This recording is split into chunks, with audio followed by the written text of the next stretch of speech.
Hello friends, hello student. Today I will explain the term, the word ascetic. As you have written there, ASCETIC, ascetic. This is a very poetical word and it is also used in the literature.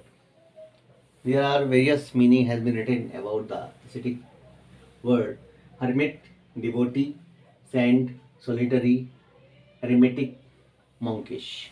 All the meanings are telling about the ascetic word in such a way. hermit, जैसे कि hermit का मतलब होता है साधु संत, devotee यानी कि तपस्वी, ठीक है ना, सेंट यानी कि जो संत होते हैं, सोलिटरी जो एकांत में होते हैं, एरेमिक जिसका मतलब भी एकांत में या अकेला पन या फिर एक तरीके से अपने आप को पूरी तरीके से साधना में लीन कर लेना। मॉन्किश जो मॉन्क लोग होते हैं, बुद्धिस्ट मॉन्क, उनको लेकर भी इस प्रकार के वर्ड यूज़ किए जाते हैं। मॉन्किश यानी कि एक प्रकार का मतलब जो इनके गुरु होते हैं उनके लिए वर्ड यूज़ किया गया।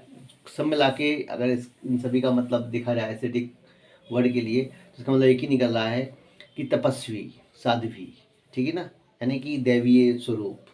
अब इसमें जो पिक्चर आप देख रहे हैं अपने स्क्रीन पे, तो उसमें क्या देख रहे हैं कि जो भारत माता है उसको एक सैफन कपड़े में दैवीय वीमेन के रूप में, दैवीय एक औरत के रूप में दिखाया जा रहा है, जिसमें एक हाथ में उसके तो बुक है, दूसरे हाथ में उसके चावल के धान की कुछ पत्तियां हैं, ठीक है ना, पौधे हैं। फिर a piece of white cloth rosary in her forehead, और उसके हाथ में मतलब जो गुलाब के जो फूल होते हैं, पंखड़ियाँ होती हैं, वो भी हैं, ठीक है ना, उसके चारों हाथ में।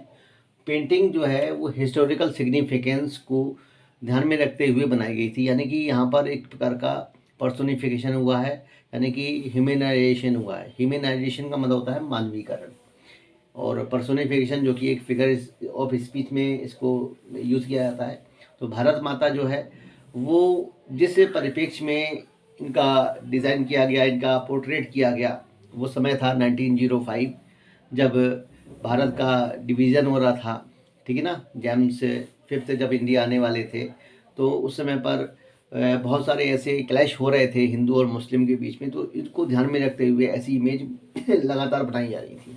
अवनीश टैगोर जो इसके क्रिएटर थे इस इमेज के, इसको ये ध्यान में रख के बनाया गया था, क्योंकि इसमें बहुत सारी चीज़ें हैं जो समझने वाली हैं। पहली बात तो क्या है कि siphon clad divine women, siphon clad divine women, जो कि पूरी तरीके से उस समय पर लोगों को ये याद दिलाने के लिए सैफन क्लैड, यानी सैफन क्लैड का मतलब होता है कि केसरिया जो वस्त्र होता है, ठीक है ना, उसको भारत माता के का वस्त्र बनाया गया है। तो इसका मतलब क्या हुआ कि लोगों से ये अपील की जा रही थी इस चित्र के द्वारा कि आप अपने जो मौलिक स्वरूप है आपकी जो इसका धर्म का, उसमें आप लौटो। दूसरी बात क्या है, जो इसमें बुक है, जिसकी एक हाथ में बुक है भारत माता के, तो उसका मतलब क्या हो रहा है कि अब आप ज्ञान की तरफ लौटो, ठीक है ना।